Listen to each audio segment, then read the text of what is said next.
Hi, welcome to the Catholic Corner. I'm Monsignor Walter Nolan, and today we are blessed, at least I feel blessed, not only with my wonderful guest, Father James DiLuzio, but we're also blessed that we're filming this on location here at St. Paul's in Princeton, New Jersey, which is the parish that I'm assigned to and a parish that I love very, very, very much.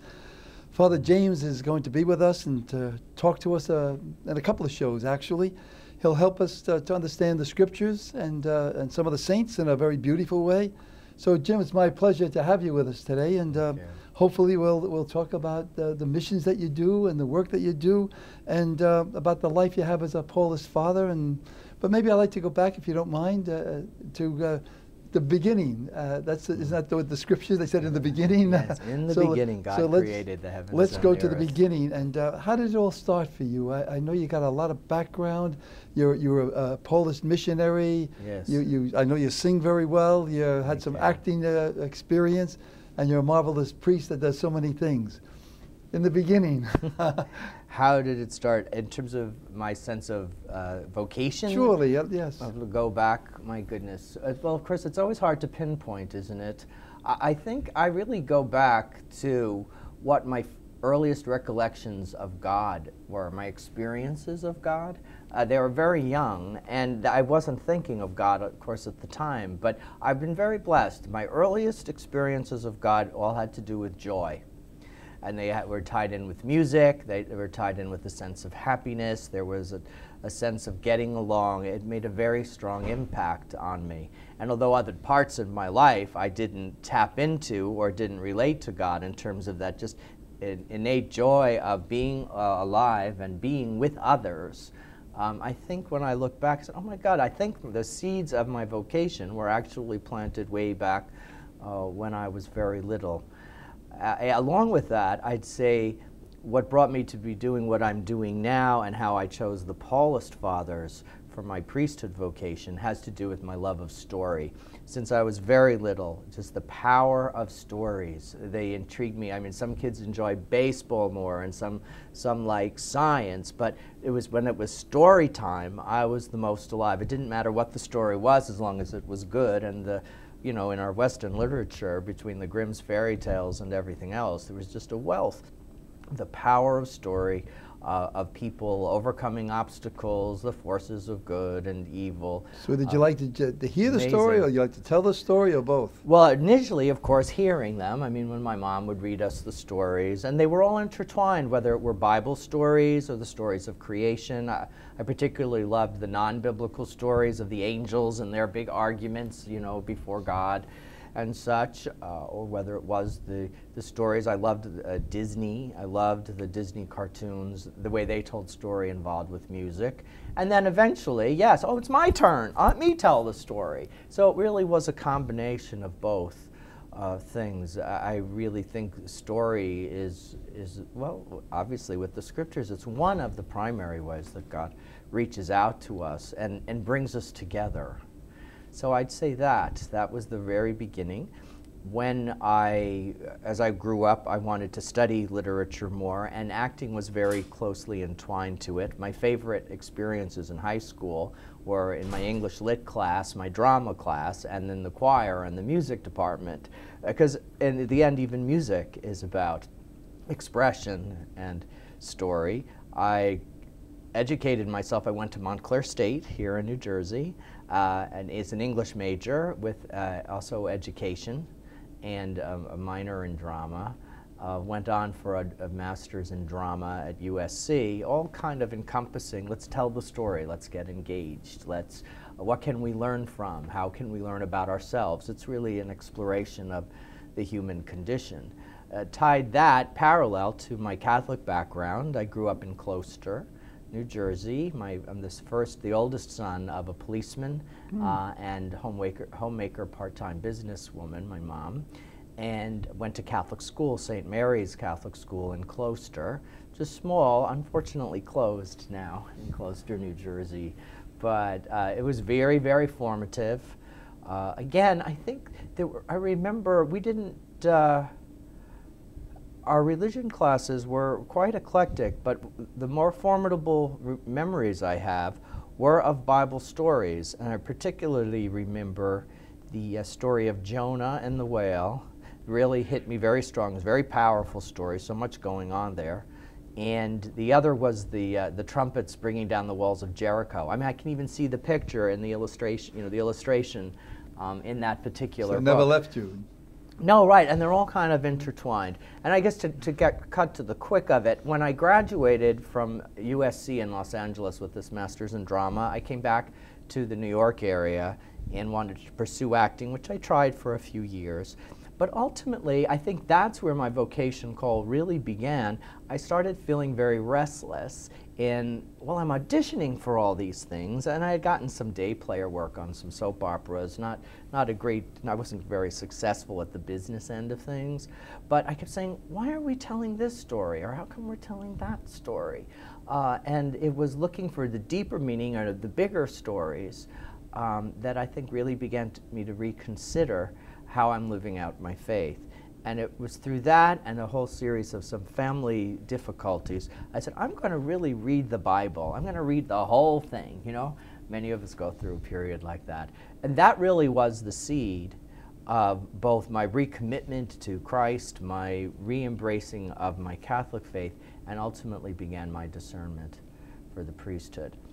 I chose the Paulists because the Paulists are known for communicators, and it just so happened that they happened to be the parish near where I worked and lived when I was living in Manhattan. I was. So you had a connection with some of the priests. I had some in connection, that parish. yes, a very personal connection with them. I think that's true with all of us. There always seems some connection, but that's part of the story. That's part of the story. That's part of the yes, story. That's right. Friendship and relationships. What does it mean now to be a member of the Paulist Fathers?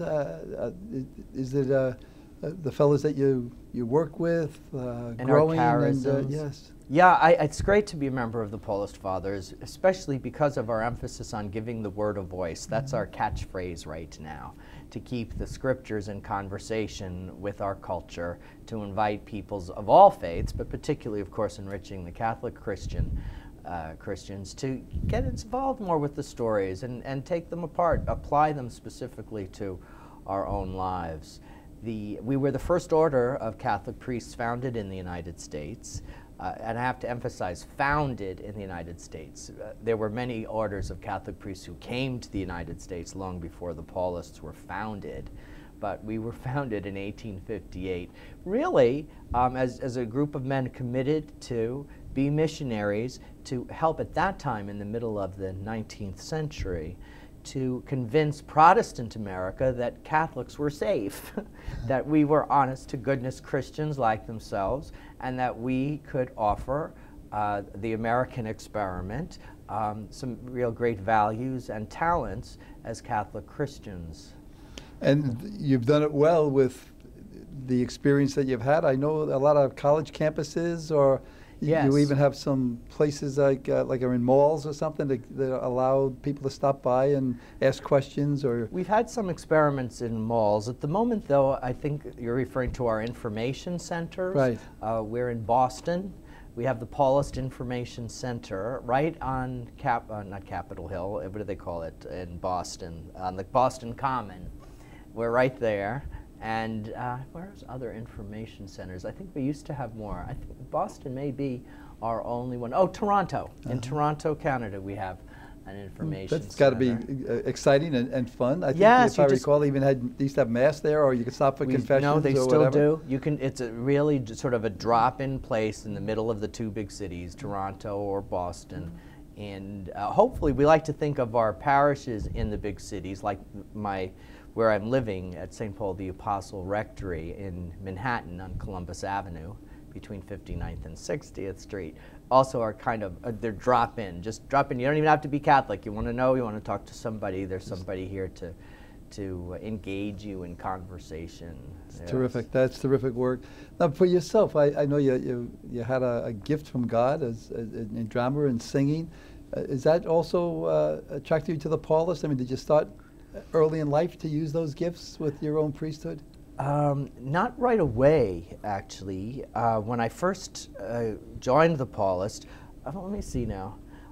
When I first joined the Paulist parish at 59th Street in Manhattan, there were two priests, but one in particular who was exceptionally musical. He's no longer a Paulist priest, unfortunately, but he had a tremendous musical talent. He led the choir there. He was a flautist himself. He played beautifully.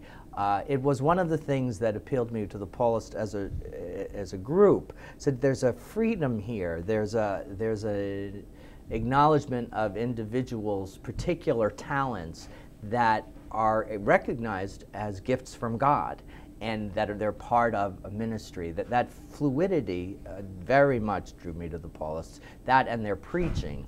And a number of the preachers, particularly my good friend Father Jack Collins, who's a Paulist, who's been doing missionary work now for about 25 years, he has this very dramatic way of preaching, and I thought, gee, I like that, you know. I definitely like that. Something I could do well. Yes, yeah, exactly. And I think the cornerstone of when I decided I think I'm even going to apply was Father Collins had me working on an evangelization program that was sort of like an entree or an introduction to Catholics, to Catholicism, for Catholics to bring their non-Catholic friends. And the way it worked out, I was given to describe the role of lector, and I got to proclaim Isaiah 55, that beautiful come to the waters passage, where God says, look, I'm for you. You don't have to show up with anything. You don't have to pay anything. Just be there and let my love just embrace you and flow through you. That's ultimately what Isaiah 55 is. And I really became not only enamored, but enraptured with, gee, this is great stuff. It was, I had not, at that point, I had started, that was at the point where I was reading the Bible on my own, but I hadn't gotten to Isaiah yet, except for the fact of this assignment. And I thought, I think this is really what faith is supposed to be about, you know? And that kind of welcoming sense, and take people from where they are. I so believe that God takes us from where we are. It's not about I have to do this, this, and this to enter into the club, so much as you are loved, come here and let's grow together, you know. And so at any rate. You had those experiences of your own gifts. You didn't start doing retreat work and mission work right away? No, our formation pretty much is traditional. We were trained for parish work. We're given seminars through our seminary work on particular Paulist charisms in terms of evangelization, how to talk to others outside of the faith about faith, which basically, again, are good people skills.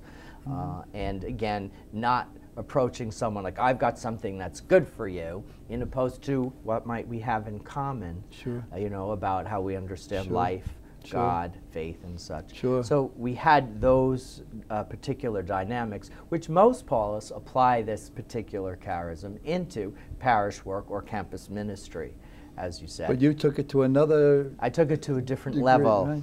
I had worked 6 years as an associate pastor in Los Angeles at it's another St. Paul the Apostle. Not all of our churches are named. I was going to say all of the big ones are St. Paul's. Right. Well, here's yours. It's a beautiful parish community too, and I loved that. I did love that, but I felt a certain restlessness. And then I was assigned to the University of Minnesota campus ministry, which was also very fulfilling.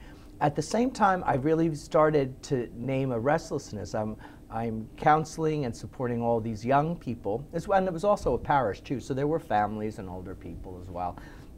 But still, it was all these young adults making plans for their life to use their talents, and I said, you know, I'm still not using all the interests and the things that make me excited about life and faith and God and my encounters with Christ. I said, I want to do something else. And gee, we have Paulists, we are a missionary society, and even though our numbers are low, there's not many of us who are doing